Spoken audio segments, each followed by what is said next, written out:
Hey friends, this is Kelly Calabrese here with your intentionally fabulous tip of the day. So today I need to set this one up for you a little bit. I've been studying personal development since I was 17 and I'm 50 plus now, so it's been a while and I am a junkie of personally developing myself and others. So this was about 3 years ago, and I was at the lowest point that I had ever been at that moment in my life. My husband had come home after 23 years, said his commitment to our marriage was zero.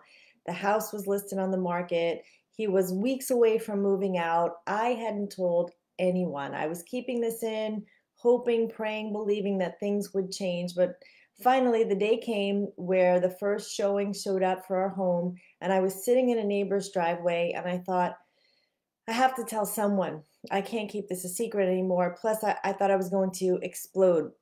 So I called my business partner, and we were about to launch this book, Mom and Dad Preneurs.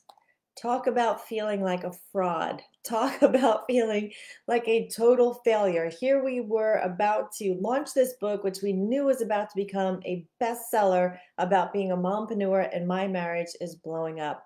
So I call my dear, dear friend, Kyle Wilson, and I tell him what's going on. And I apologize to him because I feel like this failure and this fraud.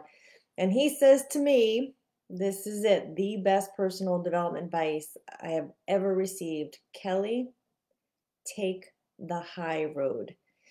And let me tell you what that means figuratively. It means do the moral thing, do the right thing, do the ethical thing, even when it's hard, even when the other person is behaving badly, even when you don't want to, even when you don't feel like it.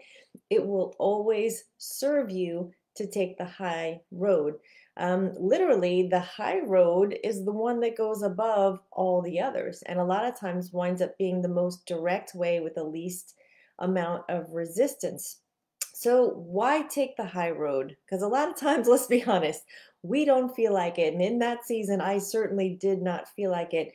But it just makes everything better. It honestly does. It helps you to love yourself through it, and it's the classy thing to do by far. The low road, on the other hand, is awful. It is deceitful, it is immoral, it's you're acting out of weakness, emotions, you're coming from a place of hurt, defensiveness. You know, someone who's really defensive, that's their immediate reaction. They're really good about being angry or enraged or being defensive. That is the low road. So, how do you do it? How do you take the high road? One is take some time before you respond. And I'll be honest, there were times where I would type up this whole text message and then I would delete it. Now, yes, there were times I would type it up and send it, and those were the ones that I regretted. But take time. Don't respond. You don't need to be in the heat of the emotion. When you're taking the high road, there's no manipulation, there's no low blows that way. So stick to the facts. That really, really helps. Just stay with the facts versus the emotions. You cannot argue, or they cannot argue with the facts.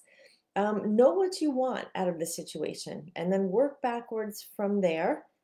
Keep the other person's feelings in mind. We're not looking to do things that are hurtful to the other person. That's not taking the high road. When you need to, walk away, whether it's just to take time or just to breathe, just walk away.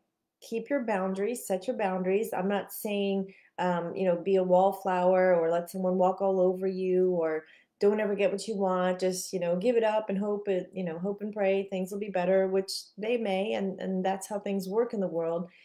Just don't let your emotions take over, and don't get in a position where you're going to let your beliefs be compromised. That is what is the most important thing.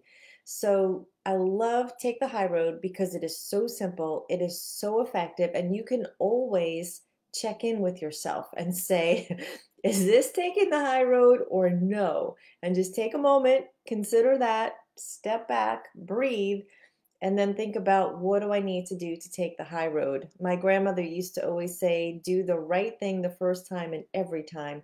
And that kind of goes along with taking the high road. When you do things well from a very moral place of character the first time, you don't have to deal with a mess later. It's a much cleaner, peace-filled way to live.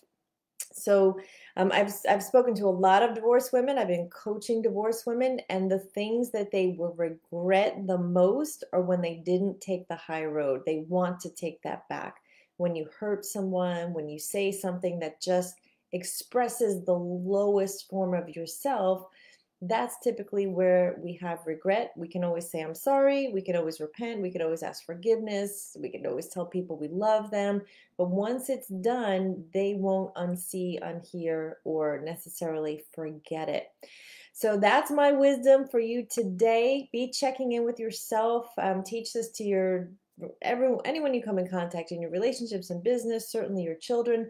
Take the high road. And I want to invite you to my Facebook private group, which is for women going through any stages of separation, divorce, or even post-divorce who have not yet healed. It's called Intentionally Fabulous.